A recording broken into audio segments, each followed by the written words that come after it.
promoting proactive lifestyle through sports and fitness. This is the MCM.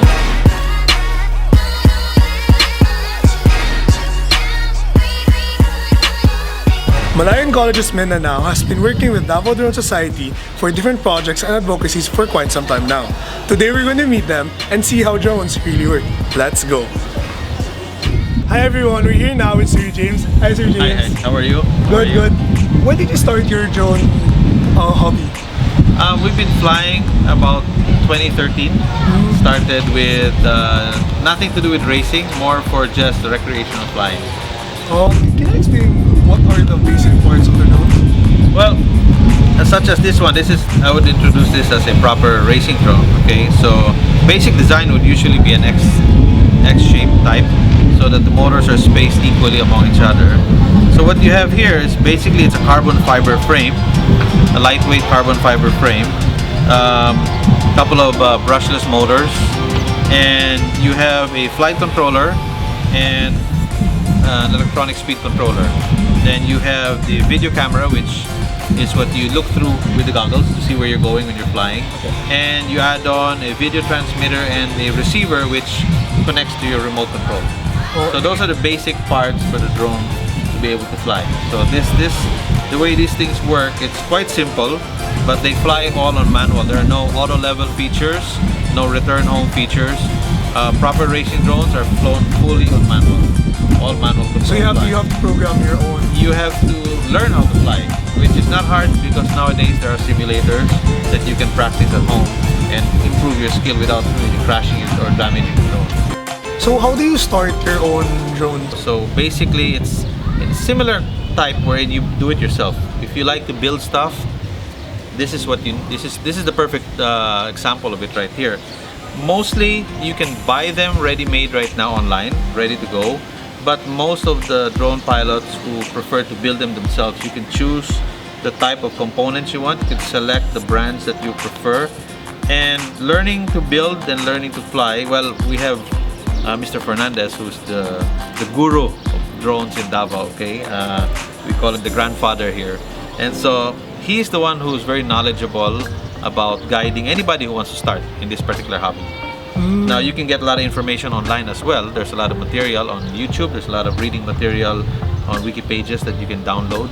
And a lot of these things are all provided for. So besides what you learn, let's say we were to teach you basics to start with, you can also do some research on your own when you're home to expound more on your knowledge and understanding. Do you have your own goggles set? Yes, I have my own set. I've had it for about 3 years already. And there's a lot of brands out there, a lot of products out there you can choose from. Depends on what price range you're looking for. So it's very flexible. So it can capture anybody. Those who can afford the high-end stuff, you can start with the lower-end stuff, and they work just the same. They give you the same performance. So in conclusion, how do you sum up your whole drone racing experience? Well, the experience really happens based on the number of years you're involved in this particular hobby or sport. And along the way, you develop your own technique. And so usually your skill is polished along the amount of time you spend, the amount of time exploring it. And you just improve from then on. You just get better and better. I mean, some people start and they quit. Maybe because it's just not for them. You know, maybe they don't feel that this is the right sport for them. So some people explore it in the beginning, last maybe 6 months, and then they end up selling everything. But those who stay and continue, those are the ones who really are interested and passionate about it. So thank you. Oh yeah, so you're much, welcome. Sir You're James. welcome. Hope to see you fly as well. This drone is designed for what we call this is fixed-wing drones. And fixed-wing drones usually is being used for 3D mapping, surveying, and long-range vlogging. In my design, this is used mainly for engineering, and it has a maximum flight of 100 kilometers, depending on the battery that you are gonna use. But in my case, I'm just using a 30-minute flight time battery. I use this for construction and for land survey. Anong purpose nito, sir? What do you use it for? I use it for racing, and you can use it in videography and something like that. And you can mas maganda kasi ito, para siyang sobrang bilis ng niya, yung force niya. This one can the speed of this one is like 150 km/h. Oh, that's 150 to 200. Bilis. But the DJI is only 60. Ano ka nag-start ng drone, hobby? Una, nakita ko lang sila. So, bumili ako ng toy drone. So, nagustuhan ko. And then, right after that, bumili ako ng Typhoon H, which is pang videography. Yung katulad ng DJI, pero parang hexa motor yun. Parang 6 yung propeller niya.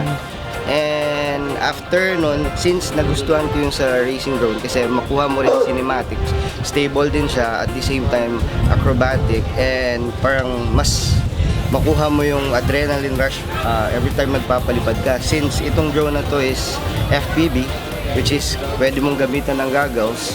Where do you use this ba? Sa weddings ba? Sa... Mayroon akong isang freestyle quad, nagagamit ko na siya ngayon sa mga prenups. And then maganda kasi diyan gamitin sa mga car chase, motor chase, sa mga motocross. Nakagawas ka pa rin. Opo, nakagagas ka pa rin. Parang hinahabol mo yun. Oh, nag-work ka na, nag-enjoy ka pa.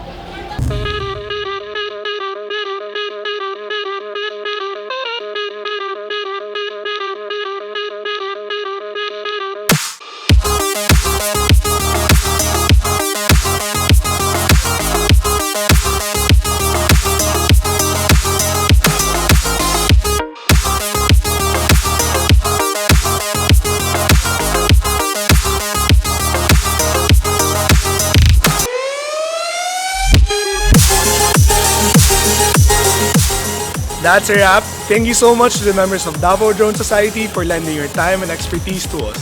We're very lucky to share this experience with you. And that's it for today's episode of MCM Model. See you next time.